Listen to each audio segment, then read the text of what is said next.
जैसा कि आप सभी जानते हैं कि इजराइल ने अभी कतर की राजधानी दोहा में हमास की वार्ताकार टीम पर हमला किया था और उसी के जवाब में उसी कतर की राजधानी में अरब इस्लामिक शिखर सम्मेलन के तहत 50 से अधिक इस्लामिक देश एकजुट हुए इजराइल को जवाब देने के लिए। तो आइए देखते हैं कि उस सम्मेलन में क्या क्या हुआ। कतर की राजधानी दोहा में हुए अरब इस्लामिक शिखर सम्मेलन में सभी मुस्लिम देशों ने इजराइल पर शब्दों से वार तो किया। वहां पर देखा गया कि सम्मेलन में सभी लोगों ने इजराइल के खिलाफ खूब लंबे लंबे भड़काऊ भाषण दिए, लेकिन घंटों चली इस बैठक में निंदा प्रस्तावों के बावजूद किसी भी दंडात्मक कार्रवाई नहीं की गई, कोई भी दंडात्मक कार्रवाई नहीं की गई। घंटों चली इस बैठक में निंदा प्रस्ताव तो लाया गया, लेकिन कोई दंडात्मक कार्रवाई की बात नहीं की गई। केवल शब्दों से ही लंबे लंबे भड़काऊ भाषण इजराइल के खिलाफ दिए गए, लेकिन जमीनी स्तर पर हकीकत में कोई कार्रवाई करने की हिम्मत किसी भी देश ने नहीं जुटा पाई।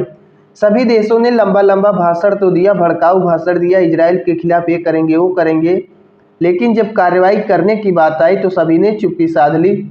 किसी ने दंडात्मक कार्रवाई के लिए बढ़ चढ़कर बोलने की हिम्मत नहीं दिखाई। सम्मेलन में देखा गया कि अब्राहम समझौते के सदस्य देश यूएई, बहरीन, मोरक्को ने इजराइल के खिलाफ स्पष्ट विरोध नहीं जताया। तो ऐसी स्थिति में अमेरिका की मध्यस्थता से जो अब्राहम समझौता हुआ था, जिसमें यह तय किया गया था कि यूएई, बहरीन और मोरक्को इजराइल के साथ जो है अपना संबंध स्थापित करेंगे, इन लोगों ने भी इस सम्मेलन में हिस्सा तो लिया। अरब इस्लामिक शिखर सम्मेलन में यूएई, बहरीन, मोरक्को ने हिस्सा तो लिया, लेकिन उसके खिलाफ एक शब्द नहीं बोला। क्यों नहीं बोला? उसी समझौते का हो सकता हो कि पालन कर रहे हो ये लोग। लेकिन अब देखा जा रहा था कि इसमें से यूएई काफ़ी ज़्यादा नाराज है गाजा पट्टी पर, जिस प्रकार से इजराइल कब्जा कर रहा है। उससे यही अनुमान लगाया जा रहा था कि हो सकता है कि इस सम्मेलन में यूएई बढ़ चढ़कर इजराइल के खिलाफ बोले, लेकिन इन तीनों देशों ने चुप्पी साधे रहा, कुछ नहीं बोला इजराइल के खिलाफ। सम्मेलन में इजराइल की सैन्य कार्रवाइयों की आलोचना के बावजूद आर्थिक प्रतिबंध, राजनयिक कटौती का कोई निर्णय नहीं लिया गया। देखा गया कि सम्मेलन में इजराइल की सैन्य कार्रवाई की आलोचना तो खूब की गई। इजराइल की सेना जिस प्रकार से आम नागरिकों को मार रही है उसकी आलोचना तो की गई, और सभी को पता है कि वहां पर हिंसा हो रही है काफ़ी ज़्यादा। इसके बावजूद किसी देश ने इजराइल पर आर्थिक प्रतिबंध, राजनयिक कटौती की कोई निर्णय नहीं लिया, और ना ही इजराइल के खिलाफ कोई ठोस दंडात्मक कार्रवाई की गई। इजराइल के खिलाफ इस पूरे सम्मेलन में कोई दंडात्मक कार्रवाई वाकई में नहीं की गई। हाँ, लंबे लंबे भाषण जरूर दिए गए कि ये करेंगे वो करेंगे।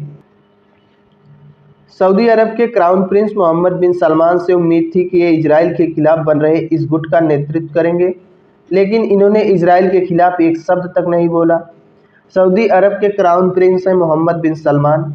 इनसे यह उम्मीद लगाई जा रही थी कि जो 50 से अधिक इस्लामिक देश एकजुट हो रहे हैं इजराइल के खिलाफ, इसका नेतृत्व यही मोहम्मद बिन सलमान करेंगे, जो सऊदी अरब के क्राउन प्रिंस हैं। लेकिन देखा गया कि नेतृत्व करने की बात तो बहुत दूर, उन्होंने इजराइल के खिलाफ एक शब्द बोला ही नहीं।